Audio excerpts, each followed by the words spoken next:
and talented. So, ladies and gentlemen, this is Flau'Jae's mom. You may know her from the rap game. You may know her from some of her more recent talents, and we're going to talk about that, but we're not going to talk about her daughter just yet. I just wanted you to know, if you recognize her, you are correct. That is who she is. But we want to talk about who is the mom behind the child, because a lot of times people don't know what it takes. Kids, they don't know what it takes to be that supportive mom, to be there, to push our children to go through. I had a child in basketball, and I know what that takes. So let's start from the beginning. Let's tell us a little bit about who was Kia, the little girl, before she got married, before she had children. Who is Kia? Kia has always been this loving, sweet, could walk in any room and just get along with anyone. You know, people gravitate to me, you know, and I've always been a go-getter. That is one big thing that has helped me accomplish a lot with my children and myself. I'm not the type to give up or, you know, feel sorry for myself. I'm a go-getter, and I don't take no for an answer. And even as a kid, my grandma used to tell me how you used to come up with all kind of ideas of how to get things done, things for the church. We used to have little carnivals, and I used to be in the on the committee, you know, just young with my grandma, not really on the committee, but I was there because I was with my grandma. I used to come up with ideas to bring people into the church and make them want to be a part. And she said she knew then that I would be in some type of field to where I was like orchestrating things or managing things, you know, because I was that young and I was like touching on great points that they didn't even think of. And I might have been 9, you know what I'm saying? Wow. Saying things like that. So I've always been eager to be a part of something great, you know what I'm saying? Or take something small and make it bloom, you know what I'm saying? So I think that's always been my gift. And I always was a nurturer because I was a young girl and I always had everybody kids. Everybody go on the party in the club. They always trusted me with their kids because I loved kids. I loved everything about them. They're so honest.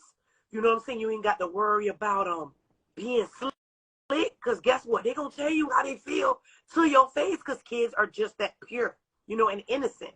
So I've always dealt with kids and they always wanted to be with me. So that's kind of what made me a great mom because I love nurturing.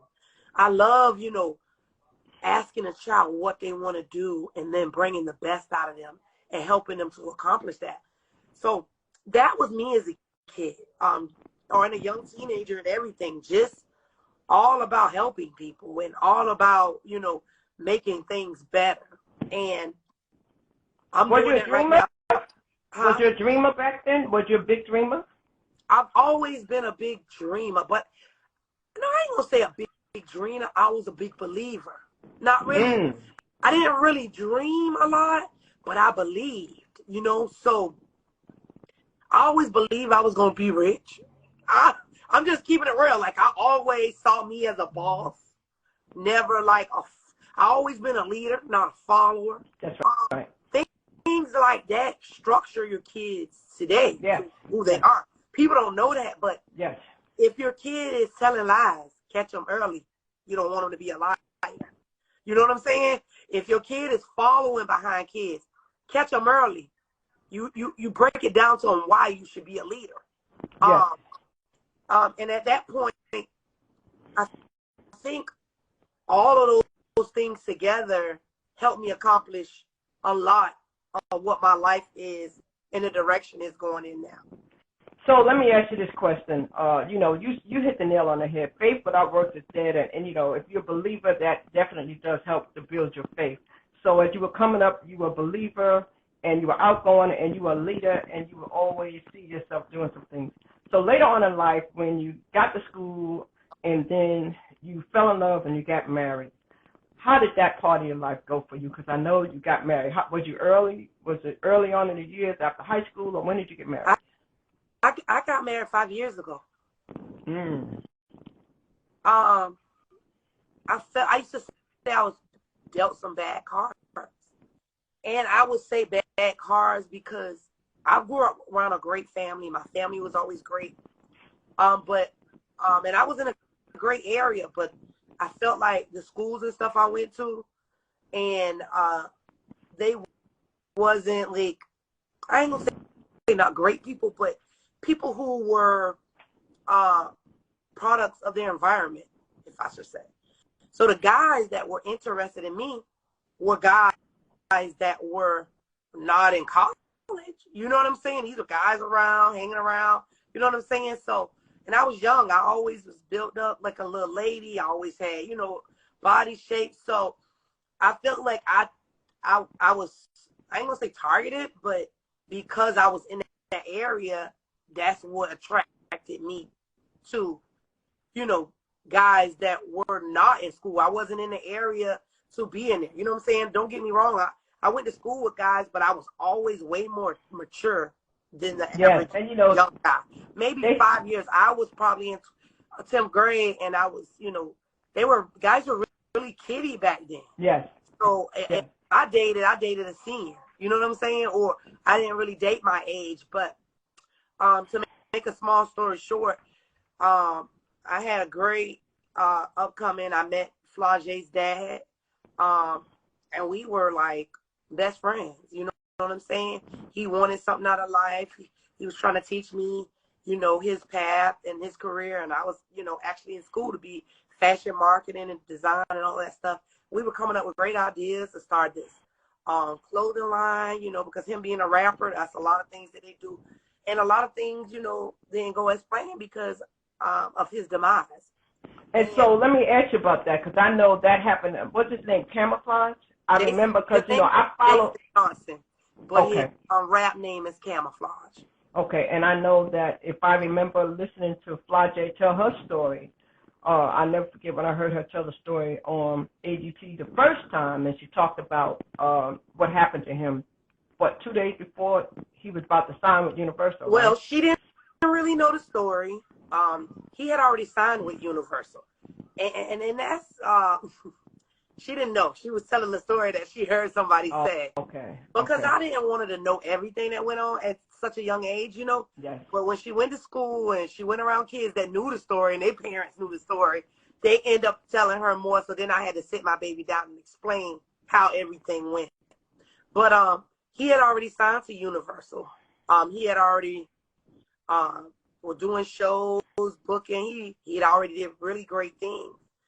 But I felt like, you know, being in the city where we're from, you know, I don't know if you ever heard people say crabs in a bucket. Mm-hmm. Yes, ma'am. That's the mentality that's in a small city. Yes. You know, you in the bucket and you almost out the bucket and you pulling and you up there and they pulling your legs back down because they don't want to see you get further than them. Mm. So I feel as if that was a part of Jason's story and why he did the way he was did and murdered. He was a great person. He gave away toys on Christmas time. He gave away turkeys during Thanksgiving. He bought shoes. He bought clothes for people who didn't have their dads around. He was a really genuine person. Wow. So I felt like, you know, that was a part of what happened to him, just being in that type of environment to where people don't understand that we need him to win.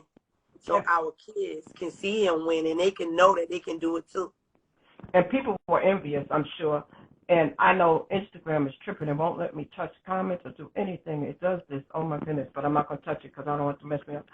So let me ask you this. When that happened, and I'm so sorry for your loss. I'm so sorry for everything that you went through with your family. When this happened and then Flau'Jae said, Mommy, I want to rap. I want to follow my daddy's footsteps. I want to let his legacy come to pass. I'm going to do this. How did that make you feel? Honestly, in the beginning, I was scared.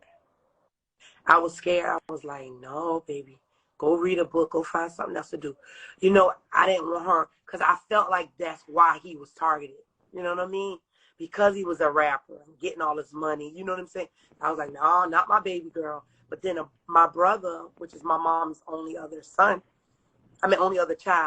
he said, how do you know God don't want her to do that?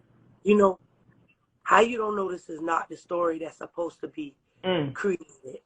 So he made me think. I was like, you're right. He was like, give her opportunity. The things that happen to guys normally don't happen to women. You know what I'm saying? Women ain't out here trying to kill each other. They might get in an argument. They might lip lash a little bit at each other, but they ain't out here shooting up each other and killing each other. I said, you don't have to cheat. He was like, you don't have to think that about her. Let her see what she's going to do. And that's when I started looking at it in another way. And I'm like, maybe she do finish this story.